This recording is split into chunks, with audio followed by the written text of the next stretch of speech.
I'm kind of like a bonus today. It's like a bonus on a DVD. I'm going to just speak for 10 minutes, talk about scalability with gaming. I've been at Sun for 13 years, doing Java development on kernel and upwards. And now I'm part of the startup team, and we help startups be scalable, successful, and so on and so forth. You may or may not know that Sun actually has a gaming server, and that applies not only to obviously massive games like World of Warcraft, but also to games like Scrabble or whatever when you're doing multi-platform, multiplayer games. I've been a gamer I'm a child of the 70s, so these are the kind of the consoles and computers I've been using, and we're traditionally very used to playing the sort of Pong, sitting next to somebody, and playing multiplayer Populous by connecting your computers together by serial cable and all that sort of thing. Now we've moved into an era whereby not only do we want to play with our friends across the world, but we also want to play with our friends who are on multiple devices. And we also want to play with 10,000 other friends. So all these type of things we need to take into account when we're creating our servers. The problem today is that when somebody's creating a game or in a server part of a game, everything is driven by the game itself. So they start thinking, well, I need to move this tile over there with Scrabble. I'm going to have 2 players. I'm going to do it via Bluetooth, and so on and so forth. So they start designing their server based on their game. The problem is you kind of don't build it for scale, you just build it for functionality. You have to rebuild it all the time for every different game. You're starting from scratch basically, working on one platform, whether it's Flash or Objective-C or whatever it is. The other problem you have is when you're having sort of big games is that you decide to put maybe a stack of servers or a stack of hosting in one country, another stack in another, and you may have like 50 billion players in the US and 1 player in Europe, and so all your money's wasted on this stack of servers that you've reserved or have deployed your server to. The other problem we see today when people are creating games is that if you think of World of Warcraft, for example, you have a bunch of people in the jacuzzi, and they're all there, but nobody's in the church. And then all of a sudden they finish in the jacuzzi, and they all move to the church.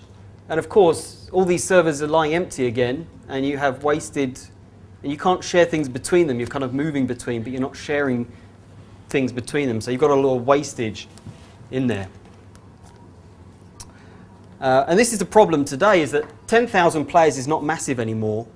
If you're doing social gaming, we're talking a huge amount of players, and the more the merrier, really.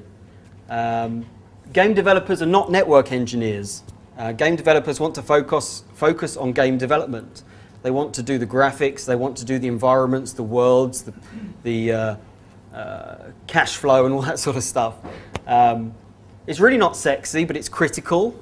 If a game server goes down, people get pretty peed off pretty quickly and move to the next game. And it can be a massive investment if you're doing sort of something quite serious and really kind of betting your business on the multiplayer aspect of your game. So we have been doing kind of servers, scalability, and server software for forever. So we decided to take what we've learnt from all the years and apply that to the gaming market.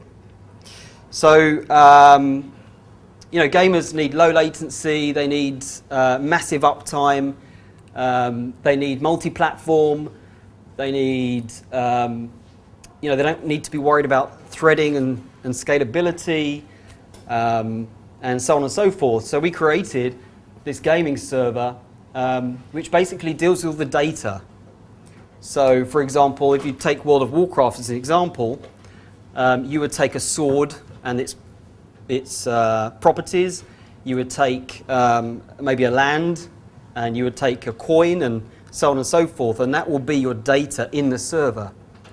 So basically all you do is tell the server what data you have, what objects you have in the world, whether it's a Scrabble tile, whether it's a goat on Farmville, or whatever it is, right? And it deals with the scalability and gives you the low latency, the high availability, and so on and so forth.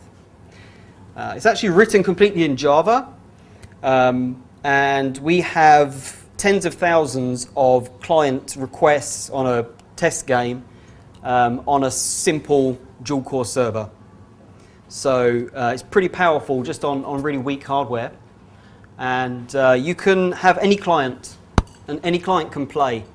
So if you have an iPhone, if you have a Java client, if you have a desktop client, a PC, a Mac, they can all play the same game together. And that's something we don't even see today in a lot of games, even on Facebook. So these are kind of, I won't go over these, but just, this is a lot larger presentation. I've kind of boiled it down.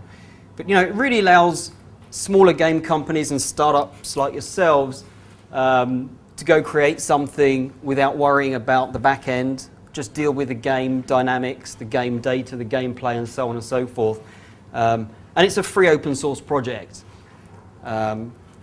We use it as a basis for we have a Second Life clone written in pure Java as well, where we do collaboration, stereoscopic sound, and collaborative applications and all that sort of stuff. So it's provenly scalable.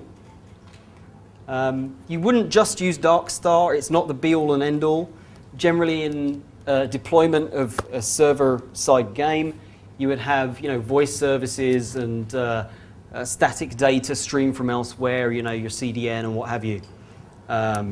So we can integrate with all those type of things. We have a lovely capture the flag snowman application, very apt for the season. And you can go play that at projectsnowman.dev.java.net. It's a lot of fun.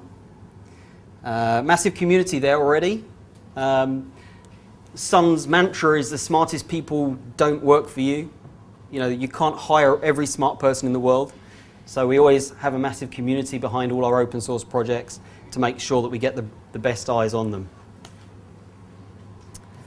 So just a final note, we have a free program that helps startups and provides as much as we can to them.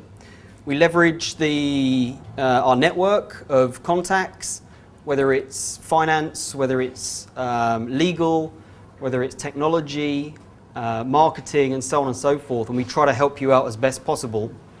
And so it's a free program, open to anybody who's less than 6 years in business, less than 150 people, and there's no commitments. So if you're interested in getting support from us for free, just come and see me.